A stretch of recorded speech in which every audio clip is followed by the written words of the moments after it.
Recording. So yes, welcome everyone. My name is from the Postgraduate School at the Research Capacity Development Unit. Um, so welcome to the workshop that is scheduled for today on the supervisor-student relationship roles and responsibilities.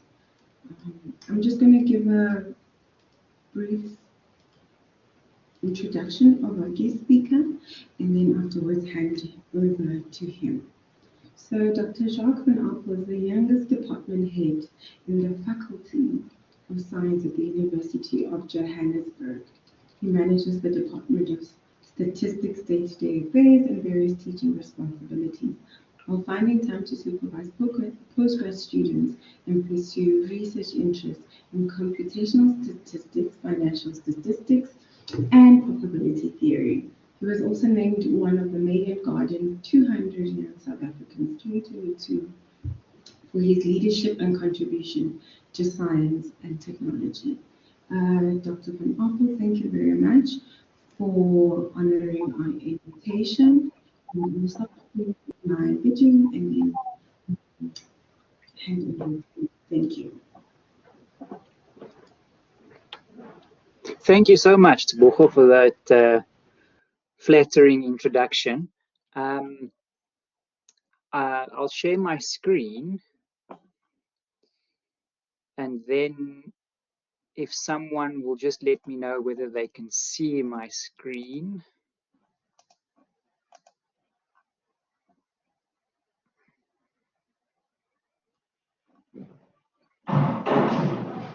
Not yet, madam.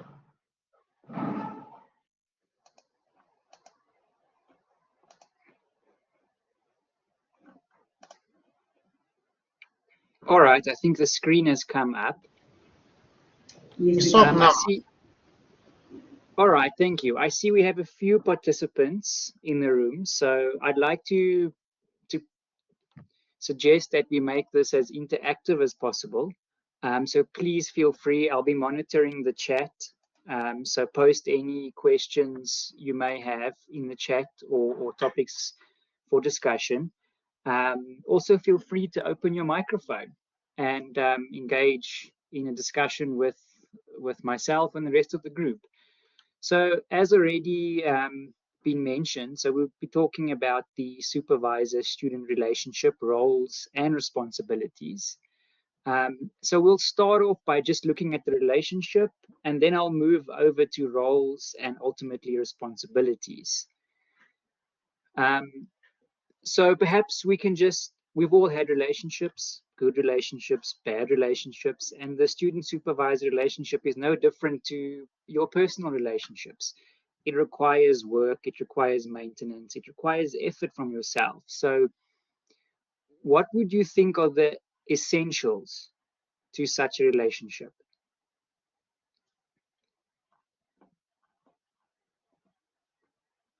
Feel free to post in the chat or open your microphone, raise your hand, and we can have a discussion.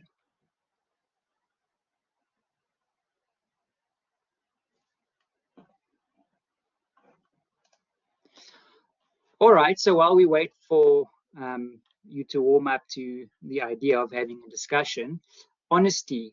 Pamela has posted honesty. Yes, honesty is a big one. Teamwork, absolutely. Respect, clear communication. Those are the things that are coming up. So I've broken it down to 4 essential elements that I think are most important. Now, there are many other facets to this, but I think respect is one of the first things that comes into play, right? So if we break down respect, the supervisor and student should be viewed as equals. I mean, you engaging in teamwork, yeah, right? The success of the project or study requires both parties. For there to be success, and by success, I want to clarify success. It's the student graduating, right? That's the success of this project. I can add on to that by saying you need a student to graduate in minimum time, but let's just focus on that for now. So success in this case is the student graduating. So teamwork and respect go hand in hand, right? Then there's trust and confidence. So you need to trust each other, have confidence in each other. Now, what I've put there as 2 bullet points is the supervisor's experience and the student must endeavor to learn. So those are 2 things that are important. So if you put your student's hat on, so perhaps before I get into student supervisor, maybe if we can get a feel for the audience today, do we have students or supervisors or young career academics? So let me know if you're a student, i.e. you're either a master's student or a PhD student, perhaps you're a postdoc or you're a supervisor.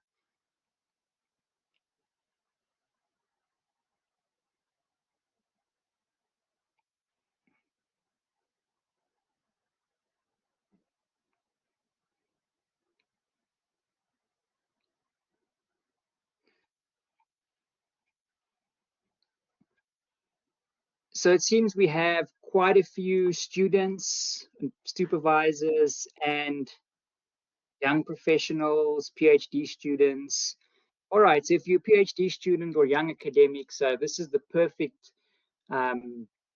platform for you. The postgrad school provides many such workshops, presentations, and attend as many of them as you can. So let's get back to the trust confidence. As a student, what do you need from your supervisor? The obvious response would be is knowledge. But knowledge can be gained, especially nowadays, you can gain knowledge from the internet, right? So what do you need from your supervisor? It's your supervisor's experience. That's the most important thing here, because knowledge can be gained in various ways nowadays. I think if you probably attended the chat yesterday or the workshop yesterday on ChatGPT, which was presented by Prof. Grace from the Faculty of Science, you would see that there's various ways for you to gain knowledge, but experience is what your supervisor will add to your study. And what your supervisor will expect from you is for you to learn. So that's your major endeavor when you sign up for this project, is that you are willing to learn from your supervisor. And then fairness and openness, as in any relationship, whether it's a private relationship, whatever the case may be, fairness and openness, communication is key. And establish roles and responsibilities early on. So this needs to be set out very early on when you meet your supervisor, when the supervisor meets the student. Establish roles, set ground rules, requirements, expectations. Those things need to be established early on and stick to them. Be professional. This is a professional relationship. You stick to those. And then continuity. Any relationship will only thrive if there's continuity. Continuity, so that's regular discussions, meetings with your supervisor. And I added a bullet point there, may last forever. I'm in touch with most of my previous postgraduate students. If the relationship is built strong and has sound foundations, this is a relationship that may last forever. I'm involved. I know my postgraduate students. I know where they are in their careers. We speak on a regular basis. So that's the relationship you want.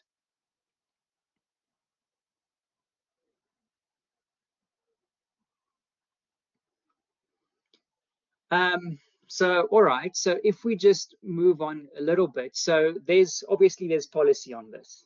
So I've given you a very brief overview of what's required for a relationship, and those are generic things that apply to any relationship. But when we look specifically at the student-supervisor relationship, the university has policy on this. The policy outlines the rights and obligations of all master's and doctoral students or postgrad students enrolled at the university. as well as those who supervise and co-supervise. I've put a link to the policy so you can download the policy. The policy is not very long. It's something you can read over a cup of coffee, so I suggest you read the policy as a student or early career supervisor. With emphasis, there's two sections that are important or really important for you to look at, whether you're a student or a supervisor, and it's sections 4.1 and 4.2. Section 4.1 covers the student responsibilities and the legitimate supervisor expectations. So what are your responsibilities as a student and what your supervisor may expect from you? Secondly, we have section 4.2, which is the supervisor responsibilities and what the student may expect from you. So let's, for a second, just focus on section 4.1 and what would you say are the student responsibilities? And what would your supervisor expect from you?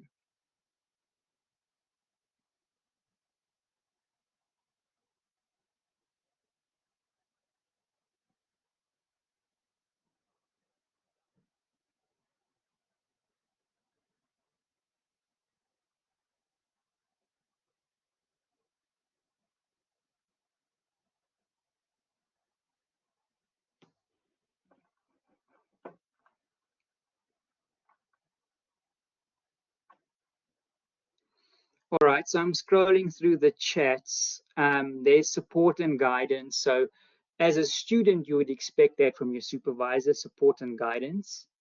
But what should your supervisor expect from you as a student? So we've already discussed, well, as a student, you endeavor to learn, right? So that's what you expect from your student, from your student.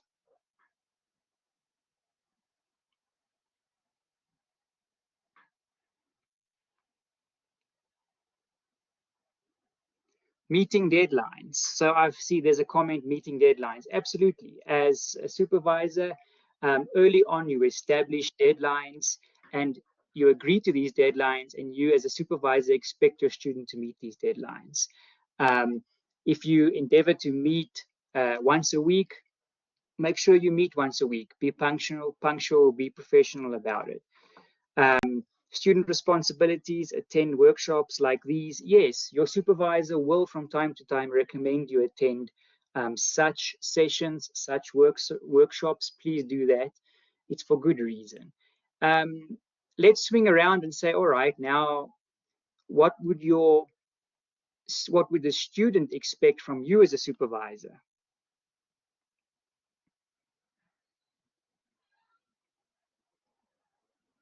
Well, the student will expect you to provide timeous feedback, guide, support. Those are the kind of things that will be expected from you. Now, the policy describes this in quite some detail. It's not very long. I suggest you read it, but I want to move on and summarize those points, the responsibilities and the expectations, just in summary, without going through the entire policy line by line. So if we move to the next slide, so let's start with the supervisor. And for me, I think setting a good example. Now, this is something that's obvious, but as a supervisor, this is what you do. Remember, you're shaping the mind of possibly future academics who will supervise students for years to come. So set a good example, be professional. That's your role as a supervisor. If you've agreed to deadlines, stick to those deadlines, be prepared. One thing that the policy does speak to is the student supervisor agreement. So as a supervisor, take charge in that regard, make sure that the student supervisor agreement is discussed and signed and kept on file. So that's part of your role as supervisor. Establish expectations, standards, requirements, and deadlines. So the most important deadlines for the student and the supervisor is the proposal and then submission. Right, there are a number of other deadlines, but let's focus on those two as the main two things, proposal and submission. And I'll provide these sort of deadlines for master's and doctoral studies a bit later, because I do think this is really important while it might not directly speak to the relationship aspect, it's part of the roles. And if either party in this agreement doesn't fulfill their role, it will constitute conflict, and that will obviously break down any relationship. I put manage ambition in here. Now, perhaps I should phrase this differently. Students are very ambitious, and this is more of something that requires the supervisor's attention at, say, honors project level or at MSc level. Often, students are really ambitious and they want to solve the world problem in a one-year honors project. That's not always possible. So in that regard, manage ambition. And this is where your supervisor's experience comes into play. Your supervisor will know realistically what can be achieved in the time frame and what would be the minimum requirements to achieve your degree. So take your supervisor's advice there, use their experience. If your project is too ambitious and not possible in the time frame, that's gonna hold you back. So take your supervisor's advice on this. You know, it's unlikely that as an honors student you'll end up contributing to the field. It's not the purpose of an honors project. So take your supervisor's experience on board when they talk about your project. Now, as a supervisor, you probably have to understand that in most cases, you will provide the seed for the project. You'll be the source of inspiration and create the ideas. But once you hand over the project, the student becomes the driver. But we'll speak about the student's responsibilities on the next slide. But once you've handed over the project, your role changes and you become a guide. You guide the student, you provide orientation, training, mentoring. That's your role, not to do the work per se, but to guide, orientate, train, and mentor. Provide regular feedback and coaching. Now, in order to provide regular feedback, we've used the word teamwork. This only happens if both parties engage in what it is that they're supposed to do. If the student's not working, then the supervisor can't provide feedback. But if the student is working and the student provides output, the supervisor is expected to give feedback. So provide regular feedback and coaching. So the feedback's not, oh, well, this chapter's wrong. It's more than that, right? So you need to coach your student. You need to provide insight. So there's quite a bit that goes there. Feedback, it goes without saying, feedback needs to be timeless, right? If a student submits a chapter, for example, it can't take you months to read that chapter, right? Feedback needs to be timeless. Another important aspect that the supervisor needs to take care of is keep a written record of progress and output. The faculty, so I come from the Faculty of Science, but our faculty will require progress reports on a yearly basis.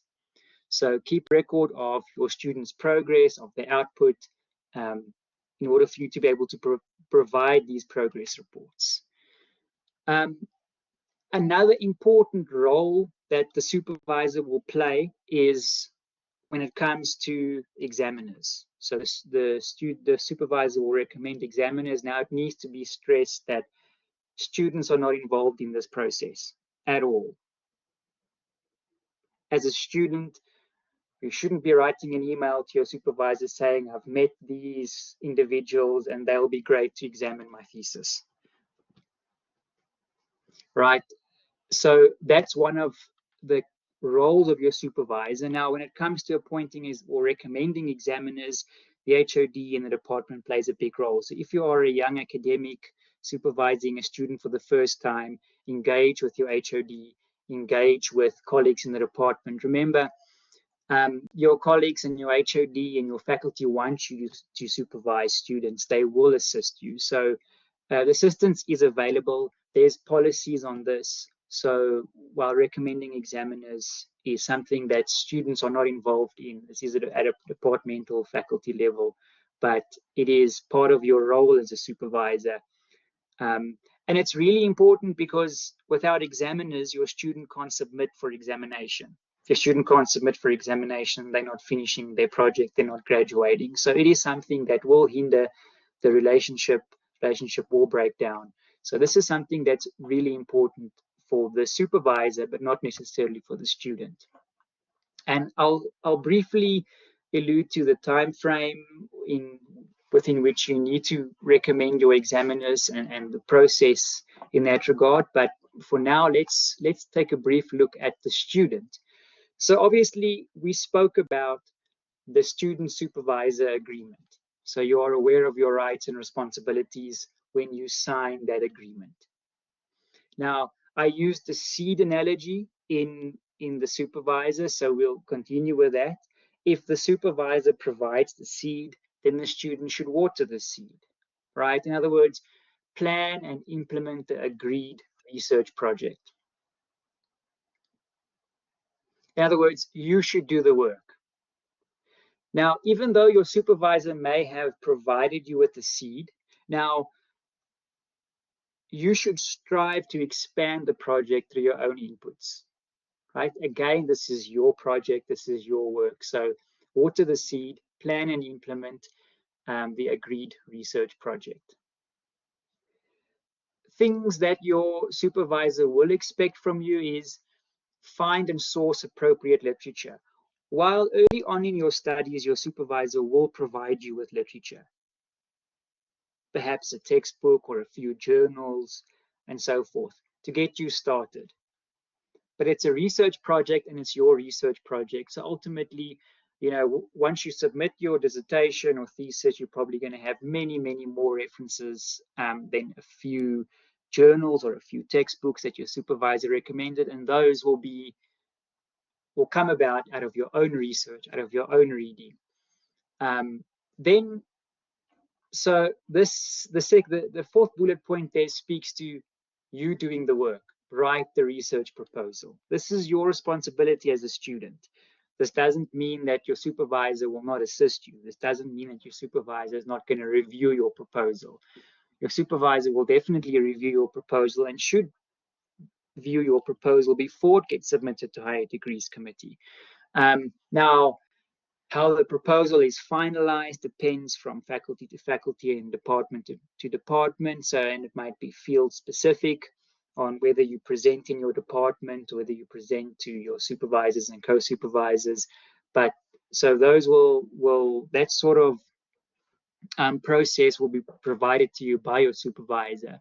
But it is your responsibility to write at least the first draft and then have your supervisor assist, guide, and structure your proposal, help you structure your proposal going forward.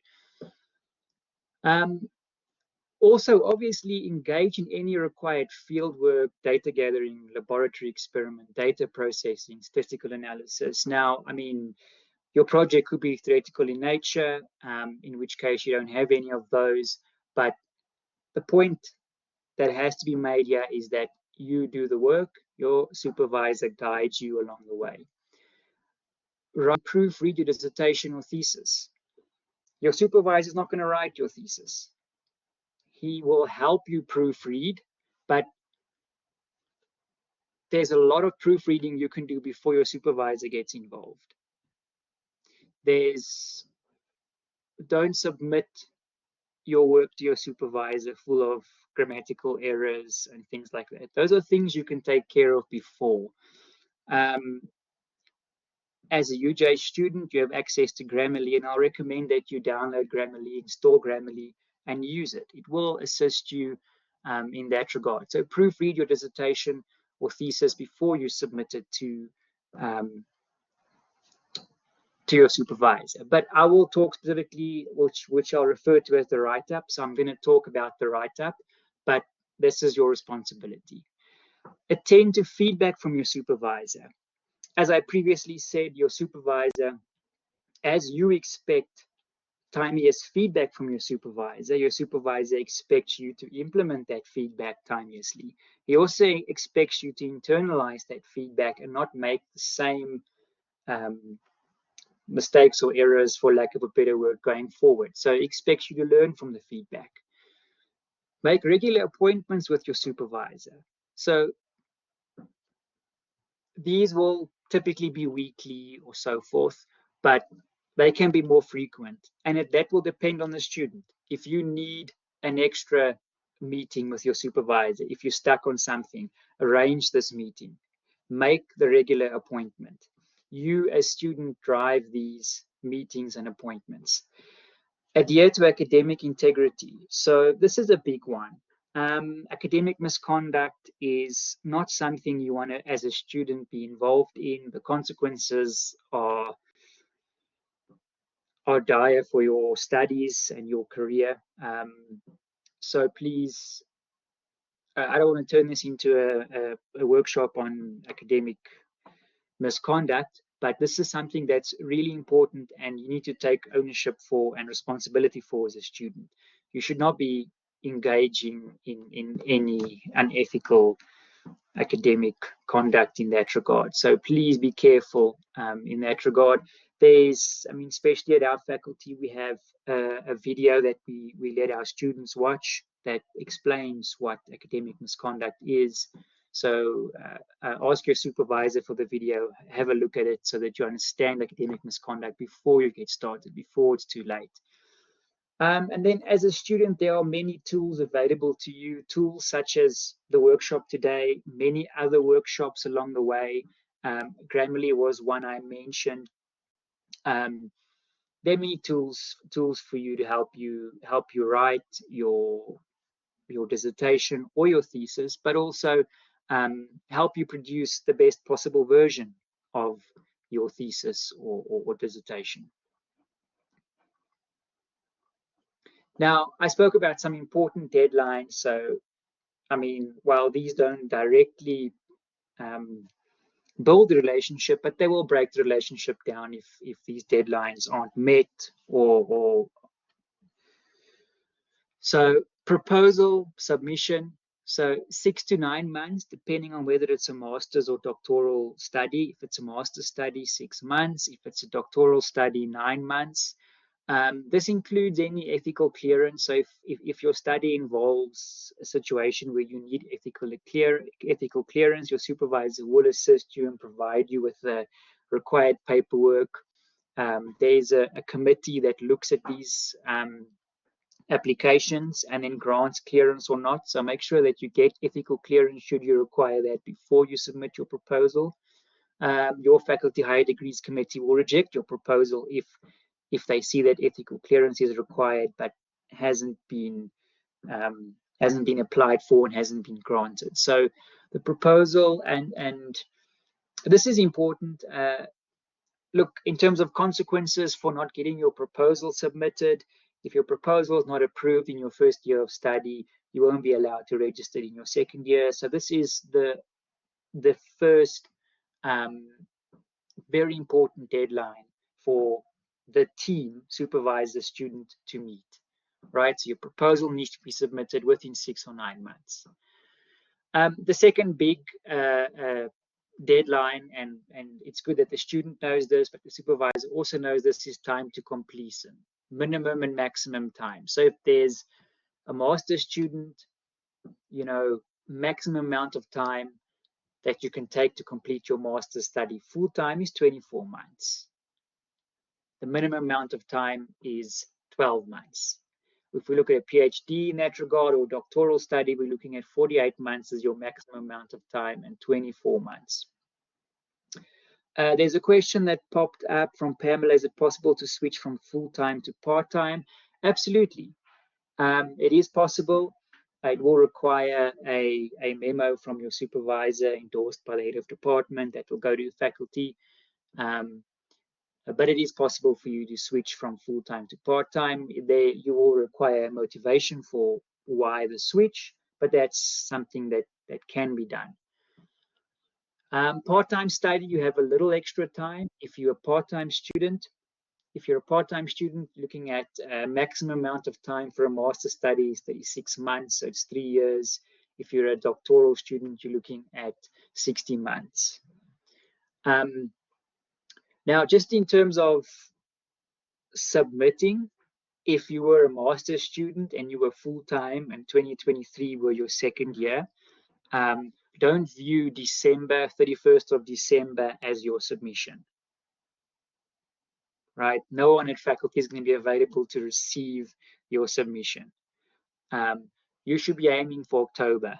That gives you enough time for you, or enough time for the faculty to take care of the examination process. So the deadline, while we say we refer to it in years, you shouldn't be aiming for the 31st of December. The faculty won't accept your submission. So please, guys, it's October is what you should be aiming for. It's already April, so it seems a long way away. Trust me, it's not. If you're a final year master's or doctoral student, there isn't much time left for you. So just focus on that, engage with your supervisor as much as you can. All right, so these are the things that we briefly touched that I want to discuss, roles and responsibilities, and we'll discuss this in terms of supervisor and student. So meetings. Now, these meetings should be frequent. Probably or typically weekly. Typically weekly, you'll meet with your supervisor. Now, it goes without saying, you need to be prepared, but your student needs to be prepared. So being prepared from both parties is absolutely important. The student should drive the meetings, right? When you come to the meeting, your supervisor wants to hear, what have you done? Where have you gotten stuck? Now, the supervisor shouldn't expect you to have solved the research problem in 1 week, or shouldn't have expected you to completed everything from the discussion from last week. But he or she will have expected you to have put in the effort, right? So drive the meeting, explain to your supervisor what you've learned, what you've found, and what you have struggled with, and let them help you. As the supervisor, during the meeting, encourage and guide. One thing I want to add there is be constructive. As a supervisor, always try to be constructive towards your students, and students receive it in that way. The feedback you get should be constructive and it should be taken that way, but it should also be provided in a constructive, in an encouraging and in a guiding manner. So that's something to take part of. Then the write-up. Now, the write-up, as the student, this is your sole responsibility to write up. Maybe we can just pause there for a second. And the write-up takes much longer than you as a student may think. Supervisors, we've all been students. We know how long it takes to write something up. And even if you do try and explain it to your student, they may not comprehend the scale of what an MSc or a PhD is. It takes a long time to write up. Whatever you think it takes, quadruple it. So you need time to do this. One thing that I like to refer to in the write-up is something that you as student have is what I like to call the curse of knowledge. So when you're writing up, you've done the work, right? This all seems obvious to you. This is 3-4 years of your life. You know exactly how you done this. You know exactly how you achieved this. You know how you put the experiment together. When your MSc or PhD goes for examination, the examiners haven't seen you in the lab. They haven't seen how effective you are. They haven't seen if you're writing code. They haven't seen how neat your code is, or if you were deriving theorems, whatever the case is. They haven't seen how quick you did this, how accurate you did this. All they have to assess you on is the pages you submit in your dissertation or thesis. So the write-up is very important. Many good projects with good results have been let down by poor write-ups. But the converse is also true. Many let's say, mediocre projects with mediocre results have been elevated through good write-ups. So the write-up is extremely important. I like to refer to it as at least 2/3 of the work, and doing the actual work as only 1/3. That's how important the write-up is, certainly in my view. So it's not something that you're going to do in a couple of weeks. It's going to take months to do the write-up. My suggestion would be is start from day one. This is a PhD thesis or dissertation, can't be written in a few weeks. So from day one, start writing up. Write up chapter by chapter. Send your supervisor a chapter once you've done with it. When it comes to sending your supervisor a chapter, don't send this chapter to your supervisor tonight at midnight and in tomorrow's meeting expect feedback. In the same vein, if you've sent it to your supervisor, expect feedback timeously. So within 1 or 2 weeks, you expect feedback, but don't expect feedback the next day. Also, don't finish writing that chapter, immediately open your browser, attach and send to your supervisor. Let it simmer for a day or two. Read it back a few times before you submit it. Read it back after you've put it down for a few days. Because what's going to happen? You're going to read this project back. Yes, you will find errors. You will fix them if you immediately read it, but you certainly won't find all the errors. What's going to happen is, again, remember, you have the curse of knowledge. So you will read what you think you wrote. You will read what you think you wrote because you understand what's going on. You've done the work. But you need to write it up that someone who hasn't done the work can understand what you've done. So put it down for a day or two, reread it, make changes. And remember, you're probably not going to write that chapter once. You're probably going to write it multiple times. You're going to write it, you're going to read it, you're going to ask yourself, can I make it better? If your answer is yes, you're going to rewrite it. Then you're going to read it again. And you're going to ask yourself the same question. Can I improve this?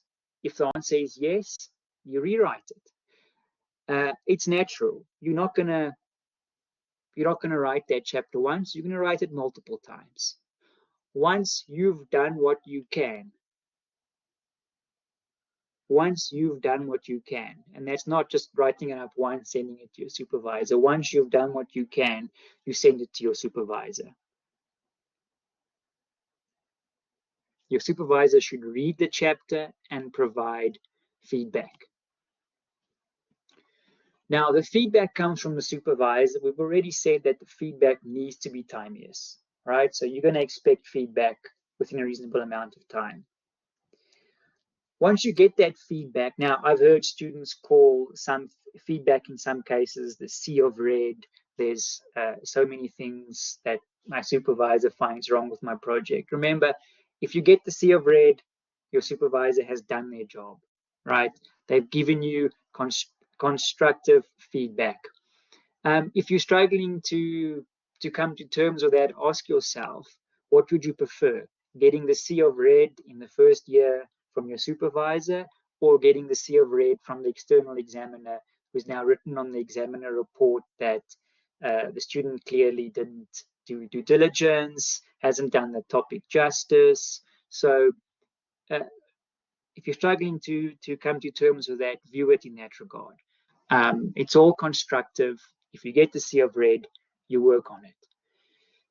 The feedback needs to be internalized. What I mean by that is you can't just take the feedback as a student and say, all right, great.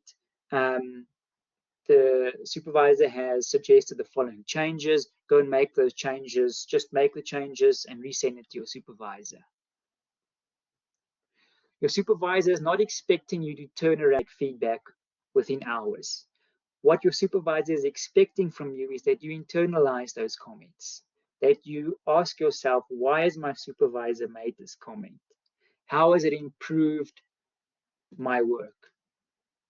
Learn from that so that you don't make, when you send chapter 2, when you send chapter 3, you're not making the same sort of mistakes or errors, or that you can pull those improvements throughout your entire project. Remember, what your supervisor is going to look at is your notation consistent. Consistency is key when it comes to this. So there's a comment there that says, sometimes the sea of red makes you feel dumb or clueless. You are certainly not dumb and clueless. As a postgraduate student, you've at least completed the undergraduate degree. By no means can you consider yourself dumb, clueless, or stupid. Those are meant to be constructive, and I hope your supervisor is providing it in that theme as constructive. And as I said, view that sea of red as a positive. Your supervisor is engaging in your work, and it's better to get that sea of red now than get negative feedback from the examiner. Again, what are you gaining from your supervisor? It's experience. Your supervisor, while he's reading, he or she's reading your dissertation or report, they're putting an examiner's hat on at the same time, and they're asking themselves, how would they examine this? So the feedback from your supervisor is absolutely key, absolutely key.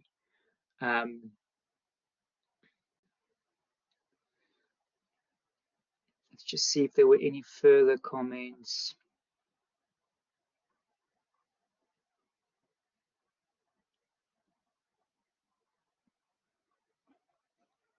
All right, okay, then I had to add academic misconduct as a bullet point on its own, because this is extremely important.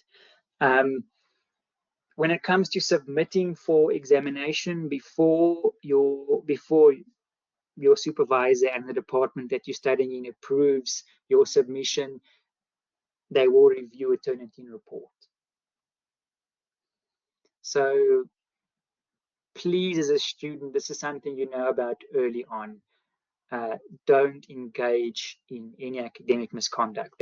By that I mean, I don't want to turn this into academic misconduct, but don't plagiarize, don't copy and paste. And academic misconduct is far more than just plagiarizing. It could be, don't fabricate data or manufacture data. So academic misconduct is, and I mean, I put the word consequences there. Consequences are dire when it comes to this. People have lost degrees over this.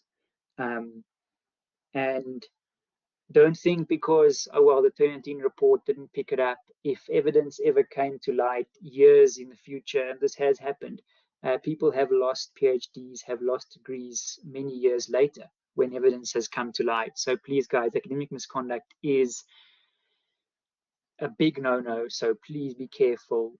Engage your supervisor in that regard. Make sure you aren't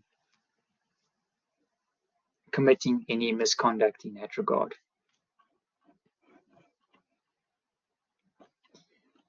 Okay, and then responsibilities in terms of, are there any further questions from the students before I move on to roles and responsibilities?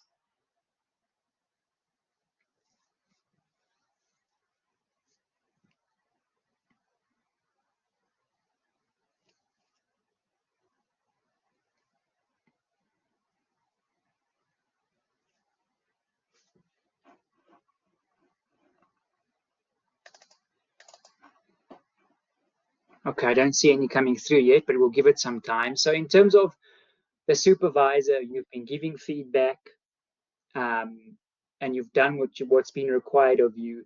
You need to look at the examiners for your student. Now, again, it's teamwork, right? The recommendation is that you submit your recommendation for examiners at least 4 months prior to having the student submit.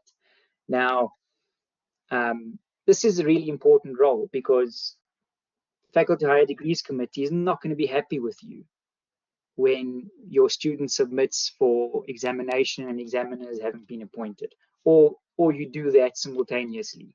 Examiners need to be appointed. It's not just there's a process that needs to be followed for examiners. It needs to go to Higher Degrees Committee, my Senate Higher Degrees Committee. So there's a process that needs to be followed, and this needs to happen well in advance. There's check availability. That's why you need to have a good idea when your student will finish. So deadlines are important. But perhaps,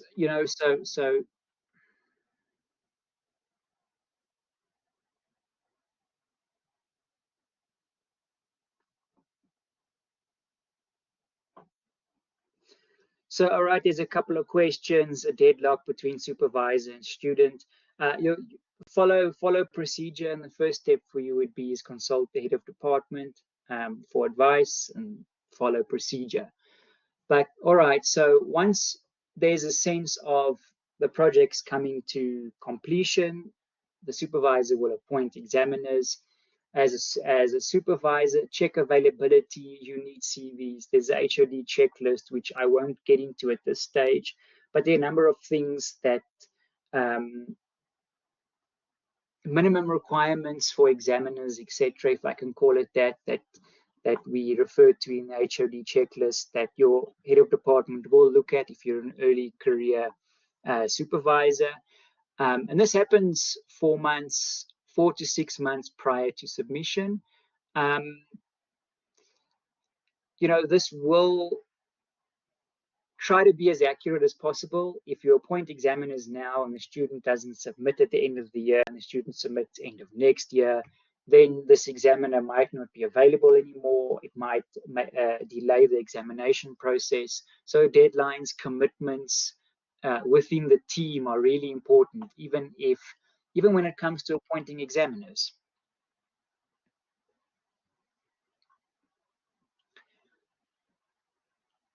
Right, so submitting for examination. So once that has all happened and you've submitted for examination, or you're about to submit for examination, what's required from you? Well, it's a PDF copy of your dissertation or thesis, obviously, an affidavit, Turnitin report, declaration. So, the declaration, the affidavit, those are things that student supervisor will sign. It is a team. You're signing the affidavit to say that you haven't committed any academic misconduct. So please, guys, that's really important. The Turnitin report goes with declaration of submission, and then obviously your proof of registration goes in for examination. Once your thesis, dissertation is being examined, obviously, as a student, you're not involved in the examination process. Don't expect to be involved. Your supervisor will provide you with the feedback from the examiners when it comes in and when he or she receives that. And you'll be asked to work on it as required. After receiving the reports from the examiners, now the examination process is underway, or completed, and you've received your reports. Now, the first bullet point I put in there, because I do want to emphasize that it is a team. The student and supervisor is a team. So when a dissertation or thesis is failed, supervisors must provide details explaining why the study was allowed to be submitted for assessing as part of the summative report. So remember, when you submit, your supervisor will give you consent to submit. So it is a team. You can submit without your supervisor's consent, but that will require you to sign a few documents. But it is a team. So, if you fail together. When you succeed together. So it is a relationship that needs to be worked on, that needs to be nurtured. You need to trust and have confidence in each other. So I just provided that there from the assessment policy, just so that you get a feel for the fact that this really is a team. Once the supervisor receives the reports, feedback is provided to the student. conceal the identity of the assessors. Right? As if you ever examined a dissertation or thesis, in most cases, they ask the examiner whether you would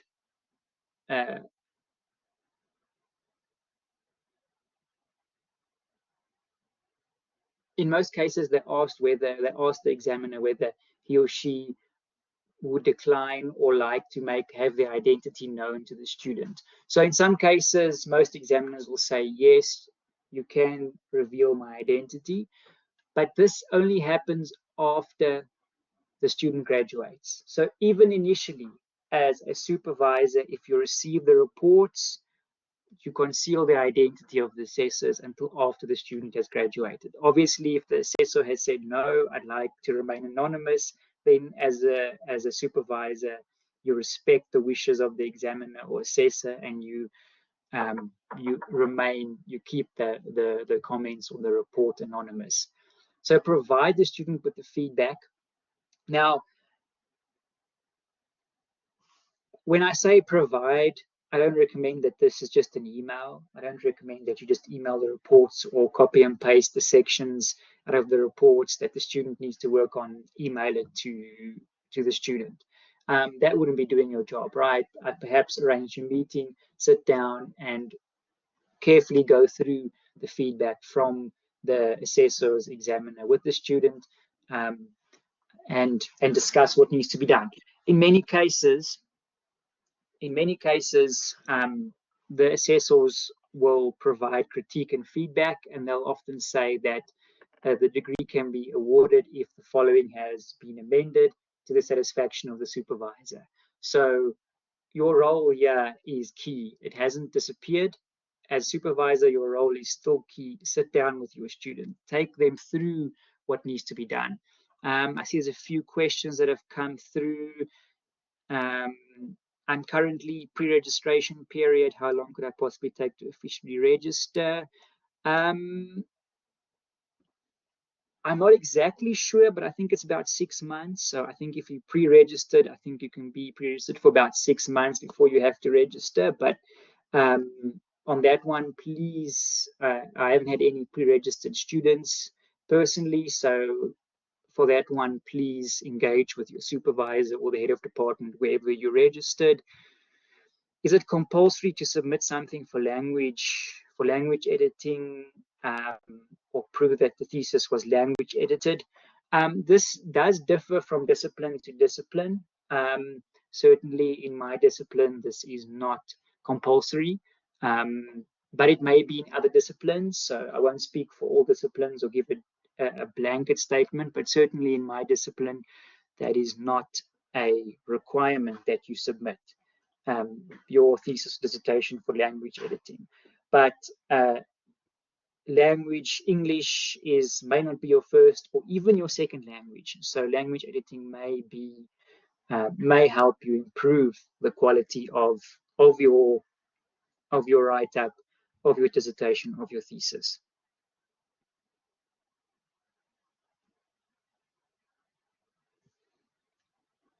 All right, so then there's a question about submitting. If you believe your project is ready, engage with your supervisor. And again, your supervisor has experience in that regard. Your supervisor has experience. So please, guys, don't, if you're a student, don't take your supervisor's advice lightly. If your supervisor says you're not ready, your supervisor needs to provide reasons for why he or she believes you're not ready and where you need to make improvements, and then go and make those improvements. And if it's something that can't be resolved, your first step is to approach the head of department and take it from there.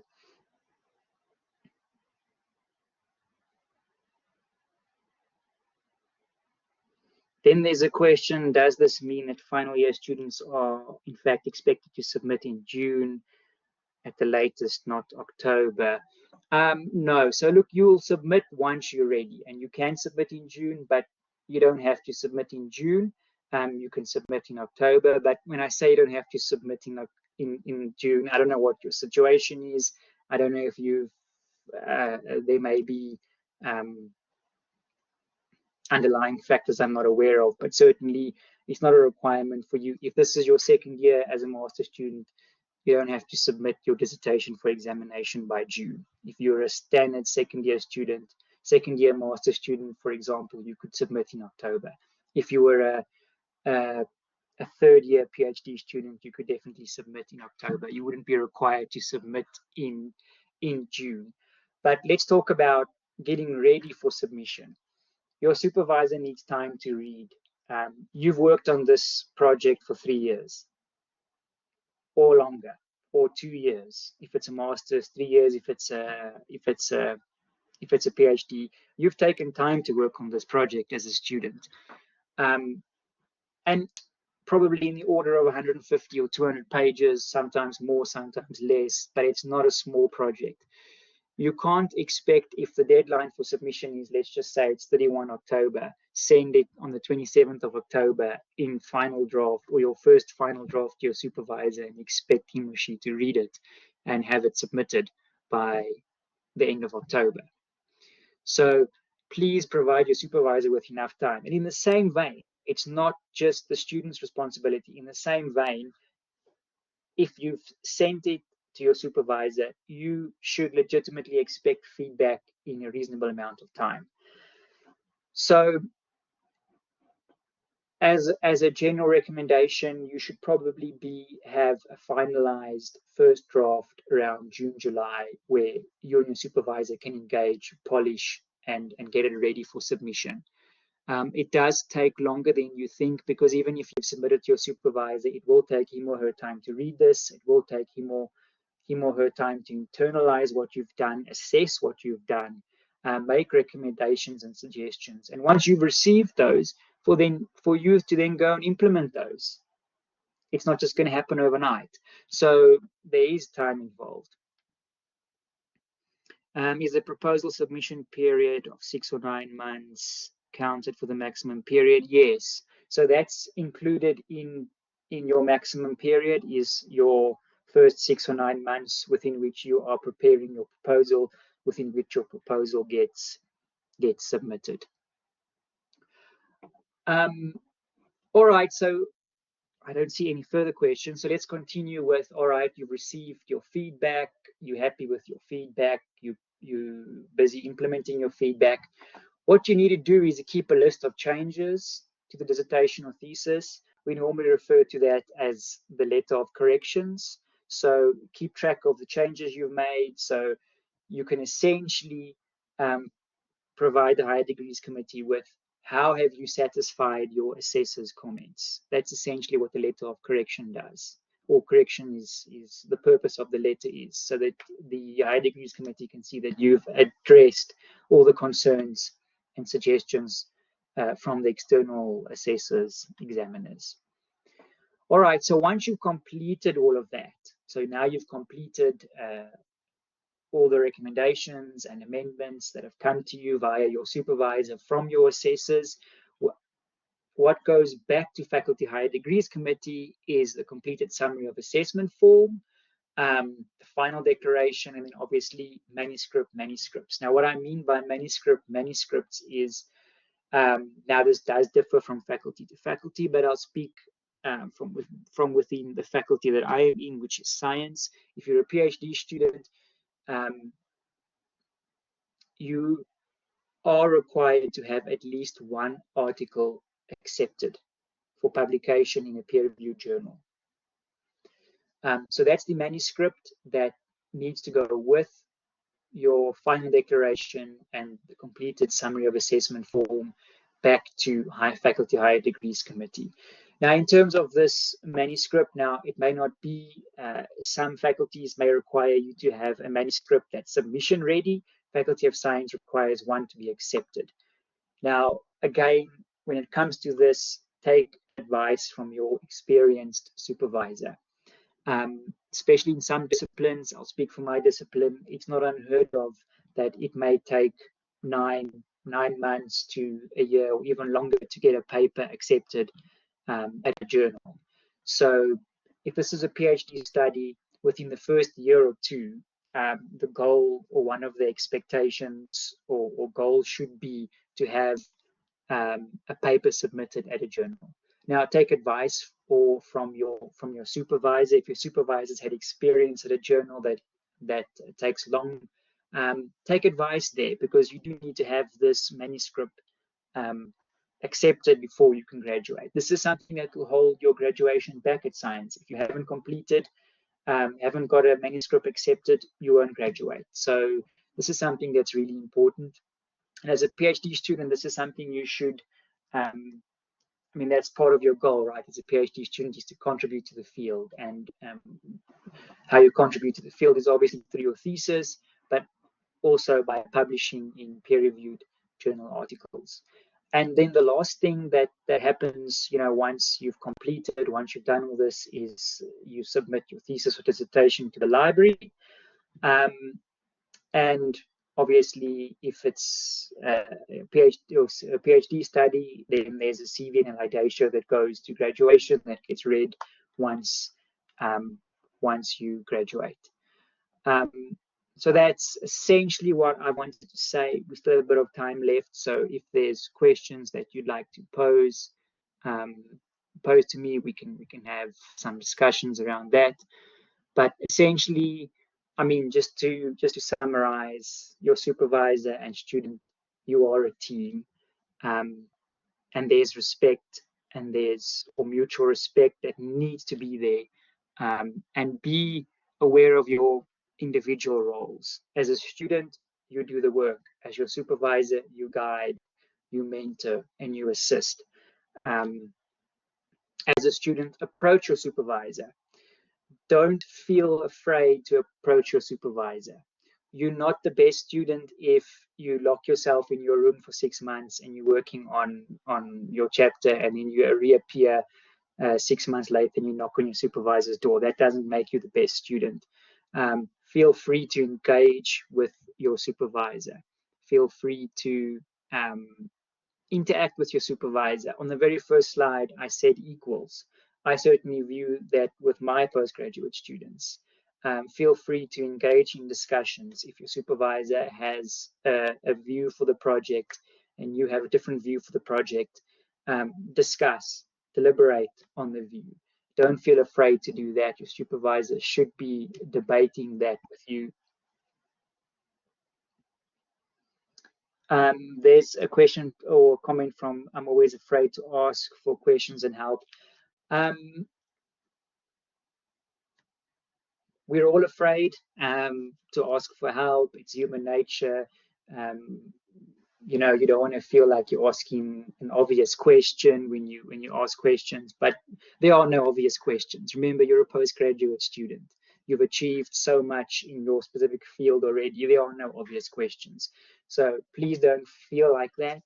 And remember, your supervisor was a student himself or herself. So they've been where you are. So feel free to ask questions, engage with your supervisor.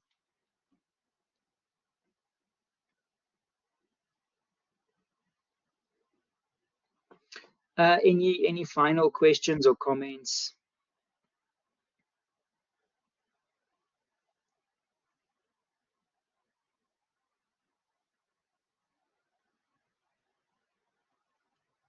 Feel free to type in the chat box, or feel free to open your microphone if you will.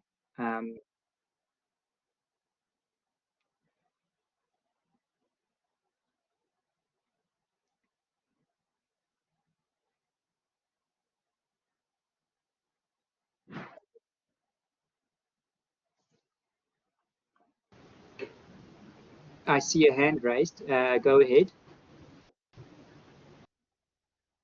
Good afternoon, colleagues. I got the training a bit late. Ne? I think I caught it where you were talking about the time frames for the different categories, the master's and the PhD.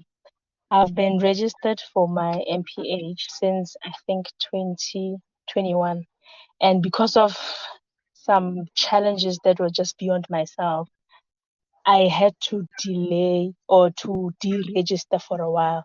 So how does that impact me when I want to continue with the completion of my master's? How does it impact me? The fact that I took a very long break, and the break was taken without consulting the faculty that I'm studying with. Thank you. All right, so I don't have all the background, so this is a tough question for me to answer, but something I always say to, and this is not only for postgrad students, or this is for everyone, be proactive towards your studies. So and your supervisors are human, the members of the faculty higher degrees committee are human. We all understand life happens, things happen, hardships hit all of us from time to time. So you should not just be disappearing, so to speak. You should be engaging with your supervisor, engaging with your faculty, and looking for ways to pause your study by notifying the faculty, for example. You should be proactive towards your studies.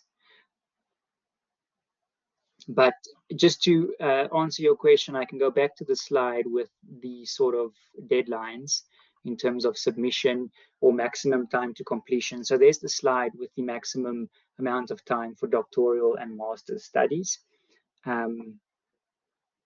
So you can have a look at that. If it's a part-time doctoral study, you're looking at 5 years as the maximum with the time with which you should complete. If it's a master's study, you're looking at 48 months. All right, I see another hand from Ismail. Yeah, thank you very much, Doctor. I want to understand from you. I didn't get it when you talk about the timeline here, the 60 months for the part-time studies and so on. So I wanted to know whether the pre-registration period is also counted and included within 60 months. And secondly, what happens if the 60 months elapses before you have completed, or maybe you are just near completion? Thank you. All right. I haven't personally had any pre-registered students, but my understanding is that won't count towards, but please check with your supervisor or head of faculty admin in that regard. In terms of going over time to completion, that is a problem. So the system will cut you off as a student. So let's say you're a part-time PhD student, you have 60 months to complete. If you don't hand in within the 5th year, when the 6th year rolls around, you automatically won't be able to register. Right? For you to then continue, you would have to apply for an extension, which may or may not be granted. Depending on your situation. There was a question earlier. We all know life happens. If there is a legitimate reason for you stopping your studies or not finishing your studies within time, that will be taken into account. But like I say, it's an application process. If you don't finish within the set time, you will have to apply for an extension. Yeah. Ismail, does that answer your question? Yes, thank you.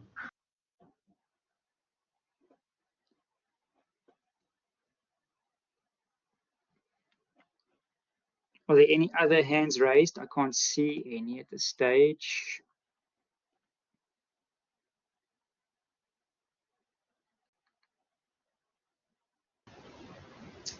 No further hands. There's just a comment, Dr. in the chat. There's a comment.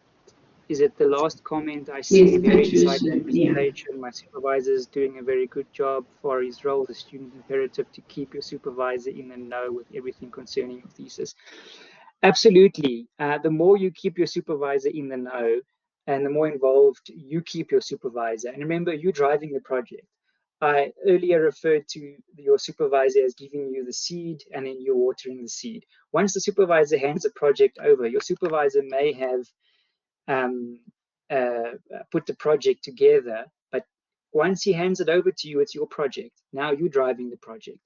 But the more you get your supervisor involved, the earlier he or she will see if you've strayed off or going down the wrong path. Remember, your supervisor has experience. It's not necessarily knowledge, but it's experience that your supervisor is going to contribute to your study. I mean, remember, there's students that make the mistake that think supervisors know everything. We don't know everything. I certainly don't know everything. No one knows everything. But we do have experience in our fields of interest, in our fields that we supervise in, and that's where you take advantage, and you use your supervisor's experience. All right, I think, let's see, I don't see, there's no further hands then, and there's no further comments.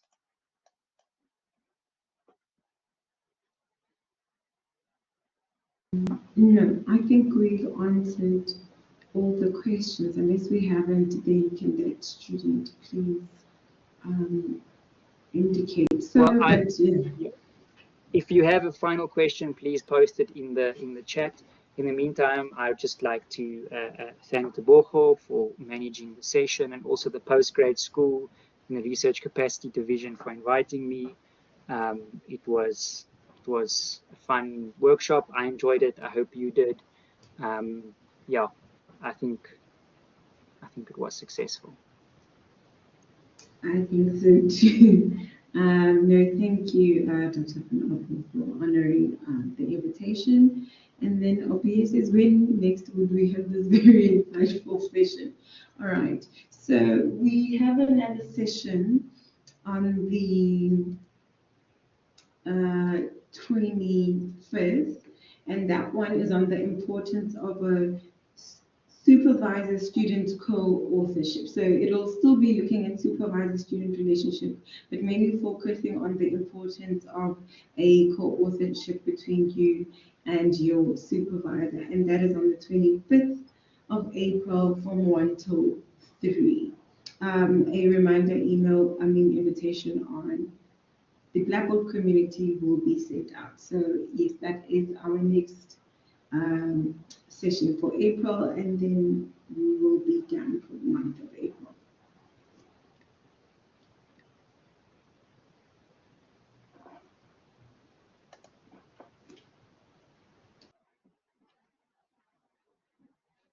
Okay, Dr. Van Appel, I think if there are no further questions, then we can end the session. Then I will now stop the recording. Thank you to all the participants for attending, and once again, thank you, Dr. Van Appel, for facilitating this workshop. Goodbye, everyone. Yeah, and enjoy the rest of your afternoon.